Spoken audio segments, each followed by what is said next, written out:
اعوذ باللہ من الشیطان الرجیم، بسم اللہ الرحمن الرحیم۔ اس ویڈیو کے ذریعے ہم ایک بہت ہی اہم مسئلے پر بات کریں گے، اور یہ مسئلہ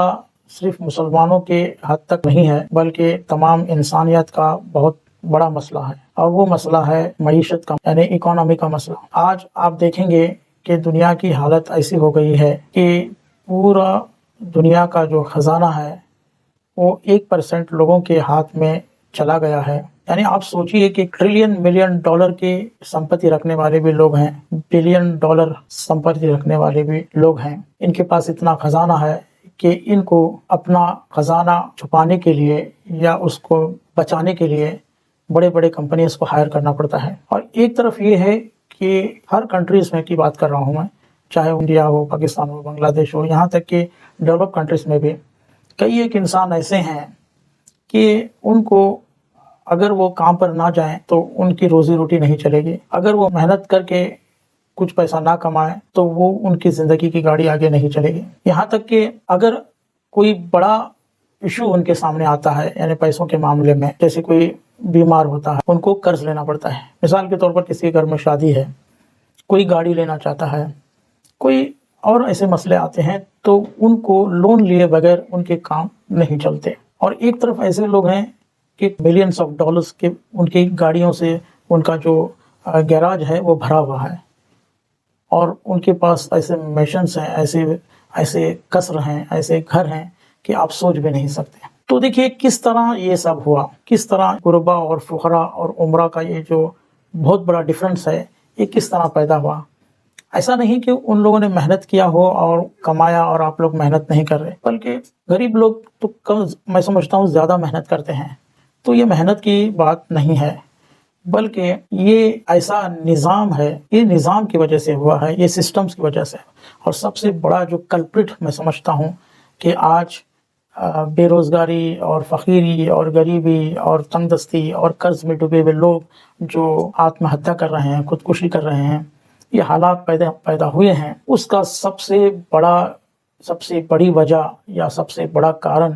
اور سب سے بڑا کلپرٹ میں کہوں گا وہ ہے سودی نظام، انٹرسٹ بیسڈ بینکنگ سسٹم۔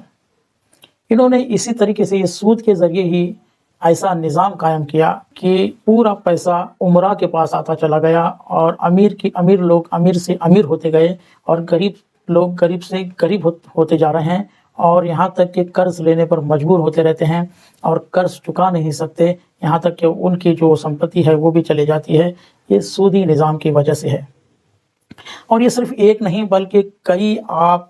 مثالیں دیکھیں گے، پیپروں میں آئے دن آتا رہتا ہے، اور آپ گوگل سرچ کریں گے تو آپ کو پتہ چلے گا کہ کتنے لوگ قرض کی وجہ سے خودکشی کر چکے ہیں، اور کتنے لوگ اپنے گھر گنوا چکے ہیں، اپنی زمینیں گنوا چکے ہیں، اپنی گاڑیاں گنوا چکے ہیں، یہاں تک کہ اپنی سمپتی جو بھی ہے وہ گنوا چکے ہیں۔ اور میں یہ نہیں کہوں گا کہ صرف یہ ایک ہی کلپریٹ ہے، بلکہ یہ سب سے بڑا کلپریٹ ہے، یہ سب سے بڑی وجہ ہے۔ اور یہ جو سود ہے پہلے سے چلا آ رہا ہے۔ آپ کہیں گے کہ یہ تو بزنس ہے، یہ تو پہلے سے چلا آ رہا ہے۔ ٹھیک ہے، پہلے سے چلا آ رہا ہے، پہلے سے بھی ظلم ہوتا چلا آ رہا ہے،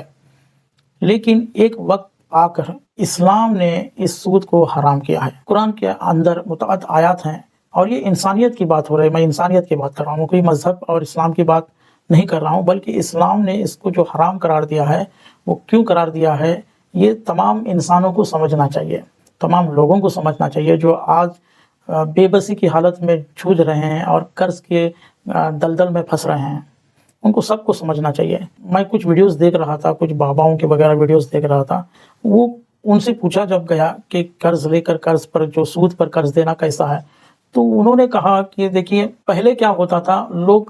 قرض دیتے تھے اس نیت سے کہ لوگوں کی زمینیں ہڑپ لیں، اس قرض پر سود لگاتے تھے، اور لوگ قرضہ واپس نہیں کر سکتے تھے، اور ان کو اپنی زمینیں وغیرہ گنوانا پڑتا تھا۔ لیکن آج جو بینک وغیرہ جو دیتی ہے وہ جائز ہے، تو میں اس سے اتفاق نہیں رکھتا۔ کوئی بھی جو حرام کردہ چیز ہے، چاہے چھوٹا ہو یا بڑا ہو، شراب اسلام کے اندر حرام ہے، تو ایسا نہیں کہ ایک پوری بوتل پی جائے تو حرام ہے اور ایک گھونٹ حلال ہے، ایسا نہیں ہے۔ تو اسی طریقے سے میں سمجھتا ہوں کہ سود چاہے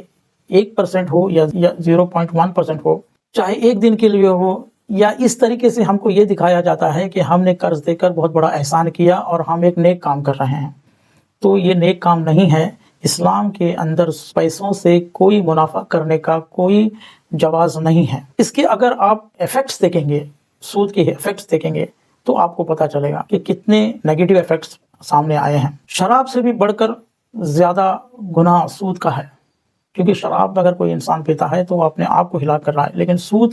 سودی نظام کے ذریعے پورا معاشرہ ختم ہو رہا ہے۔ تو پوری انسانوں کو سوچنے کی ضرورت ہے کہ یہ سود کے کیا نتائج ہیں۔ دیکھیں، آج ایک بلڈر زمین خریدتا ہے اور وہ بینک سے لون لیتا ہے، پھر وہ بنانے کے لیے بھی وہ پیسہ سود پر لیتا ہے بینک سے، اور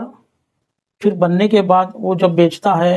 اور جو کسٹمر اس سے خریدتا ہے بینک سے ہی لون لینا پڑتا ہے، تو تمام پیسہ بینک میں چلا گیا ہے۔ کیوں؟ کیونکہ کہیں نہ کہیں لوگوں کے اندر بھی یہی ہے کہ ہم بینک میں رکھیں گے تو ہم کو اتنا سود ملے گا، اور اس طرح خرچ کرنے کا، ایک دوسرے کو ہیلپ کرنے کا یہ سسٹم پورا ختم ہو رہا ہے۔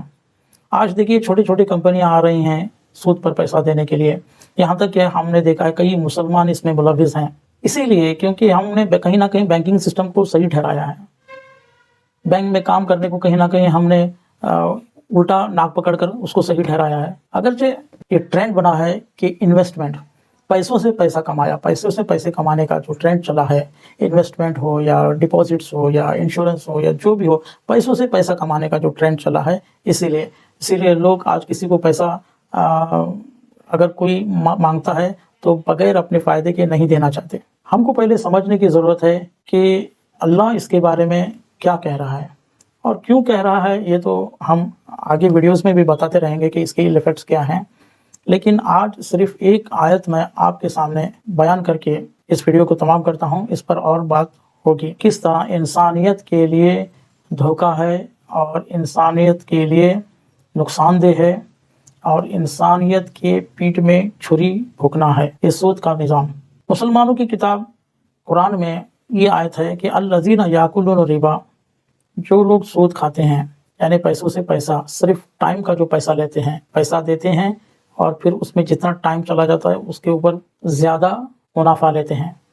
اگر کوئی آپ چیز لے کے اس کے اندر بیچتے ہیں تو وہ حرام نہیں ہے، وہ بزنس کہلایا جائے گا، لیکن کسی کو قرض دے کے، لینڈنگ کر کے آپ جو پیسہ زیادہ لیتے ہیں، وہ چاہے 1 روپیہ ہو، یہاں تک کہ میں کہوں گا کہ کسی کو اگر آپ لینڈنگ کرتے ہیں، قرض دیتے ہیں اور پھر سود کا نام نہ لیتے ہوئے کوئی دوسرا نام لے کر اس سے زیادہ پیسہ لیتے ہیں، چاہے وہ ڈونیشن ہو یا اور کچھ ہو، یہ بھی ایک طرح سے حرام ہی ہے، کیونکہ آپ نے صرف ایک مجبور انسان کو پیسہ دیا ہے اور اس سے اس کی مجبوری کا فائدہ اٹھاتے ہوئے آپ نے کمپلسری ڈونیشن لیا ہے۔ یہاں تک کہ یہ جو چارجز لیتے ہیں لیٹ فیس بول کے، وہ بھی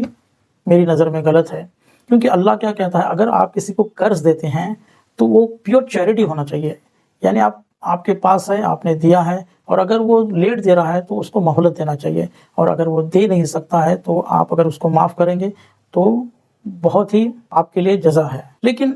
ایسا نہیں کہ ہر ایک انسان ایسا کرے گا، بلکہ کبھی ایک بار ایسا بھی ہو سکتا ہے کہ کوئی قرضہ دیا ہے اور بغیر سود پہ اس نے لیٹ کیا ہو، یہ ہوتا رہتا ہے۔ تو چیریٹی ایک الگ چیز ہے، اور اس سے آپ مال کما رہے ہیں، اس کے مجبوری کا فائدہ اٹھا رہے ہیں، یہ سود ہے۔ آئیے چلتے ہیں اس آیت کی طرف چلتے ہیں جو قرآن کہتا ہے، الذین یاکلون الربا، جو لوگ سود کھاتے ہیں، لا یقومون الا کما یقوم الذی یتخبطہ الشیطان من المس، وہ لوگ قیامت کے دن نہیں کھڑے ہوں گے مگر اس طرح جیسے شیطان نے ان کو چھو کر بدحواس بنا دیا ہو، یعنی دیوانوں کی طرح۔ یعنی یہ جو سزا ہے کہ دیوانوں کی طرح وہ بن جائیں گے، بدحواس ہو جائیں گے، یہ ایسا نہیں کہ قیامت میں، بلکہ دنیا میں بھی ایسے لوگوں کو ہم نے دیکھا ہے جو سود پر کام کرتے ہیں لیکن آخری عمر میں وہ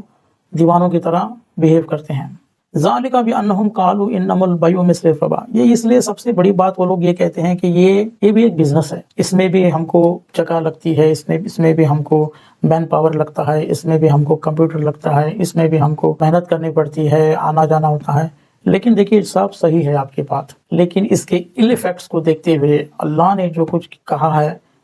اس کو دیکھتے ہوئے ماننا پڑے گا کہ یہ سسٹم غلط ہے۔ ذالک بانہم قالوا انما البیع مثل الربا، یہ لوگ کہتے ہیں کہ